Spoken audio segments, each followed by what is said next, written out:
L'État a été condamné pour les heures perdues par des élèves de région parisienne faute de remplacement de professeurs, a annoncé mercredi le tribunal administratif de Cergy-Pontoise, saisi d'un recours collectif sur ce sujet brûlant au sein de l'Éducation nationale. Cette procédure est la première victoire judiciaire de l'opération collective nationale #On veut des profs, qui a vu des parents d'élèves engager en 2022 des poursuites contre l'État en divers endroits du pays, pour obtenir qu'il assure l'organisation du service public dans le cas des absences d'enseignants de leurs enfants. Contacté par l'AFP, le ministère de l'Éducation a indiqué qu'il allait regarder de près ces jugements pour voir dans quelles conditions faire appel. Selon le collectif, cette action implique plus de 340 requêtes dans 20 académies. C'est une décision positive qui confirme la responsabilité de l'État du fait des non-remplacements. Le non-remplacement est considéré comme un préjudice de fait, a réagi auprès de l'AFP l'avocate du collectif, maître Joyce Pitché. Au tribunal de Cergy-Pontoise, 12 affaires étaient soumises à la juridiction des élèves, qui se plaignaient d'avoir été privés soit d'un volume d'heures d'absence cumulées très important au cours d'une même année scolaire, soit d'une part importante du volume horaire annuel d'un enseignement obligatoire, sans que le recteur de l'Académie de Versailles n'ait pu justifier de nécessités inhérentes à l'organisation du service. Perte de chance. Le tribunal a reconnu la responsabilité de l'État dans 8 affaires et l'a condamné à indemniser les 8 requérants des préjudices nés de la perte de chance de leurs enfants de réussir leurs années et cursus scolaires futurs en raison de la rupture de continuité pédagogique, a indiqué la juridiction dans un communiqué.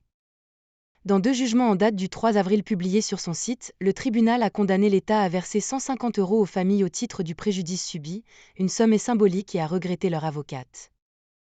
Il a par ailleurs renvoyé 3 affaires et rejeté une requête. Parmi les familles requérantes, une adolescente scolarisée dans un collège de Villeneuve-la-Garenne a par exemple été privée de 107 heures d'enseignements obligatoires sur l'année scolaire 2020 à 2021 et 39 heures sur l'année 2021 à 2022 en raison des absences de divers professeurs.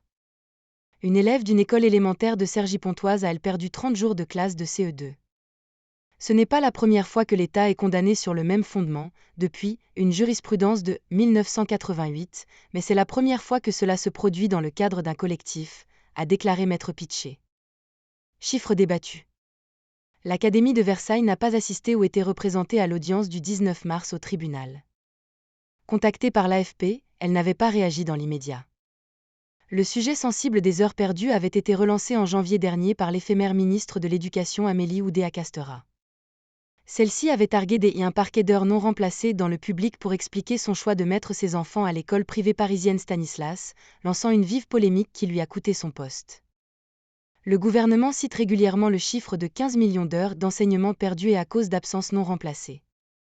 Selon le ministère, ces chiffres sont tirés d'une étude de son service statistique, DEP.